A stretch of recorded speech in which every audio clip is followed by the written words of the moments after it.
Ridley, and Claire is the acting editor of Wedding Magazine, and we are here at the Savoy in London, and we've just witnessed the judging of the Wedding Blog Awards, which was very exciting. Claire has kindly decided to spend some time with me today to answer some questions I've got and for us to pick her brains and find out what it's like working at a wedding magazine. So Claire, hi. You started life as a fashion assistant for Cosmopolitan Bride. Now I know that a lot of our students have a preconceived idea of what it's like to work in the wedding industry. I think some of them think they're going to be J-Lo in the wedding planner running around. Obviously it's not like that. It's a lot of hard work. Yeah. What can you tell us about what it was like to start as a fashion assistant for Cosmo Bride?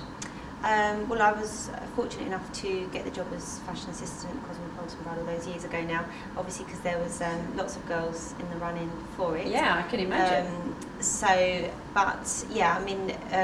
Basically that was a fantastic sort of starting point. I just learned all the big sort of bridal designer and manufacturer kind of clients, met various people, obviously including Stuart, who I've known a long time. And yeah, it was a really good kind of like starting point. It was lots of hard work, lots of calling in dresses and big boxes of accessories and everything, and taking them on photo shoots and then sending them back, and lots of hard work, but completely invaluable experience. I mean, you travelled a lot with that as well. Yeah, I did travel. I was very fortunate to travel with my boss at the time, Jenny, who still works for Wedding Magazine for us now, and we travelled on lots of shoots, places like Miami, Cape Town, Los Angeles, on a regular basis. With the big trunks of wedding dresses and shoes. Although it's not as glamorous as it sounds. It's not as glamorous as it No. sounds, but we had a great time, and I thoroughly enjoyed my time on that magazine. So would it be safe to say that you really soaked up as much knowledge as you possibly could at that time? Yeah, soaked up as much knowledge. Tried to basically meet as many people as I could and start maintaining those relationships and contacts, whether it was with bridal designers and manufacturers or with PRs. I mean, everything. I just started building my contacts book right from that. And that really is quite key, and that absolutely sort of key, leads me really on to the next question, because you were headhunted, weren't you, in 2006 to join the wedding magazine team? Yes, I was, yeah. Yeah, and I know that your little black book, so to speak, reads like the who's who of the wedding industry. Yeah, I was fortunate enough at the time to have a good editor who I'd started out with, who actually gave me the job on Cosmopolitan Bride, and then she moved on to other projects. But when she went to Wedding, she knew that I'd been there all that time, kind of working hard and building up my contacts. So she headhunted me for the next step up. She wanted your black book. She did, yeah, she wanted, and so that was again sort of fantastic opportunity. But I would say to anybody, I mean, it's all about sort of hard work, and also just having the right manner and soaking up as much extra work. And if anybody asks you to do something, do it, and be enthusiastic and have manners and be courteous, and because you never know where those people are then going to, jump to, and then maybe take you with them.